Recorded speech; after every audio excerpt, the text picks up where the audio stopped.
Happy International Youth Day. Today, we celebrate you, your voices, your actions, and everything you're doing to build a better future. You don't need us to tell you that our world could be a better place. We know. And we know you're already pushing for the changes we need to make as a society, and we want to thank you for it. You've led millions in marches around the world to demand action on climate change. You've stood in the streets to demand justice and equality.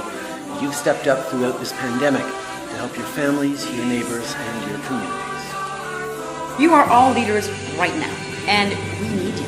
We need your passion, and we need your determination, and we need you to keep pushing for change. So keep using your voice, keep asking all the tough questions, and most importantly, stay engaged. The actions you take, whether they're big or small, will shape the future of our country and our world.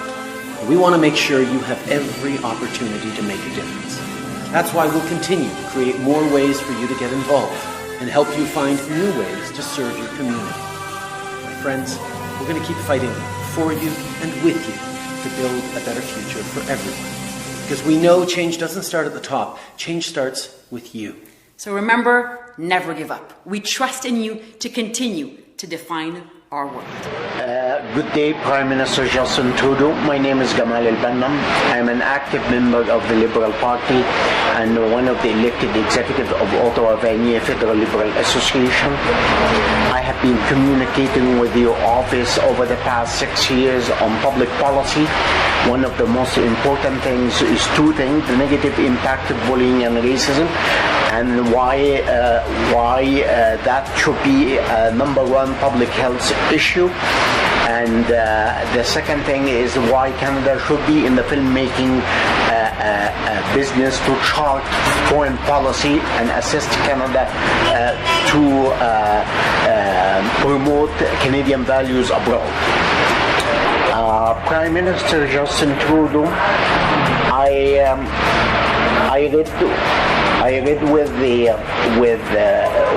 read an article written in the Guardian called "Canada urged to open its eyes to systematic racism in the wake of police violence," where you and other politicians accused the RCMP and the police of systematic racism. However, I disagree with that,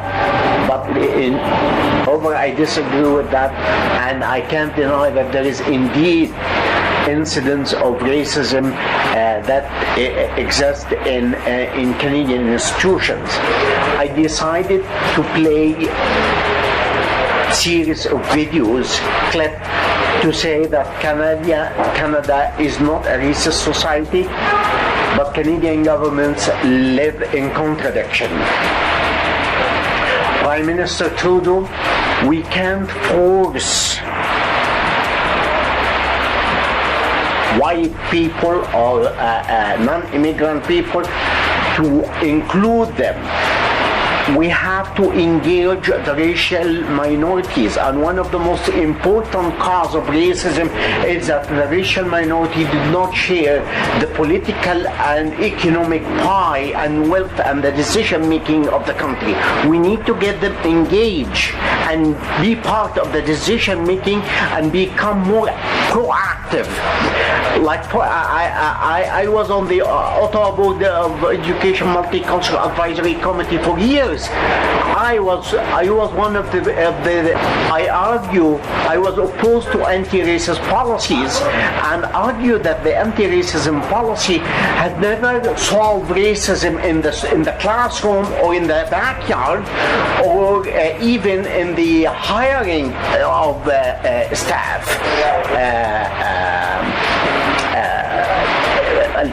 We need to show the values of the racial minority and our diversity. Like, I give you an example. I already, in order to fight racism in the school, it was the first school to open its Egyptian heritage language program to non-Arab. And I used to serve Canadians, children, with teaching them Arabic and go to the Egyptian embassy and get them wealth of information about Egyptian history, and I was acknowledged by that. I also invited the Ontario Governor General Alexander, who came and acknowledged our effort and why the school should be continued. So my point is that we can't fight racism by legislating things. However, as Martin Luther King said, legislation restrains the heartless. So what we need exactly is that police reform. What we need the police be accountable to the community, and with the racial minority on the board for hiring police officers and for investigative police officers. We can't really let our institution to investigate itself. We need an impartial party who is a community, and the police has to understand, or any other institution, that they are accountable to the Canadian public. Prime Minister Trudeau, we live in a gulf of jurisdictions. During the position paper I wrote, I cited Dr. Gary Nami, the leading authority on anti-bullying campaign in the United States, where he indicated that bullying is a crime against humanity, and there is scientific evidence that bullying leads to divorce and suicide, to numerous cases of divorce and suicide. And I sent to your office lots of cases where this.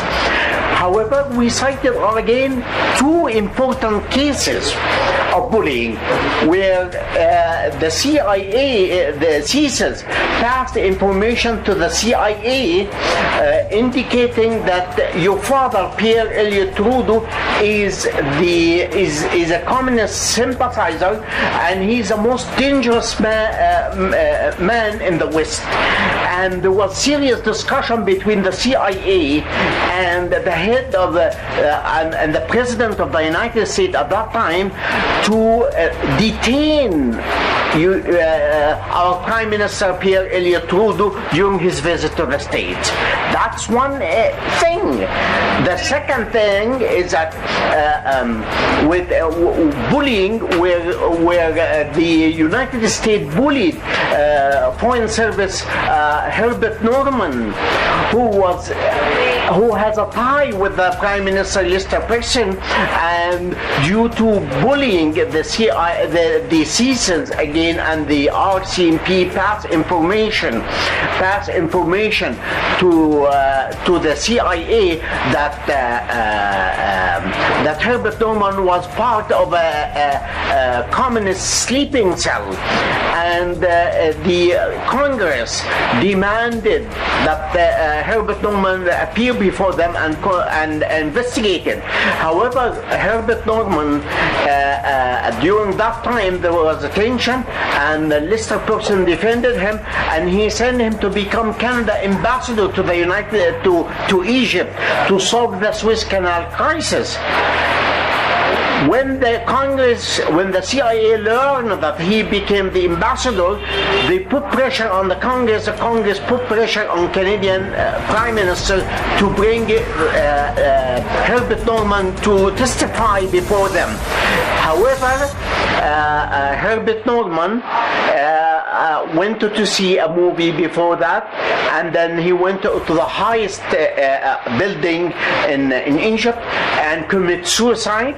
He threw himself from it and wrote a notice that I am not a communist spy, or I have never been a communist sympathizer.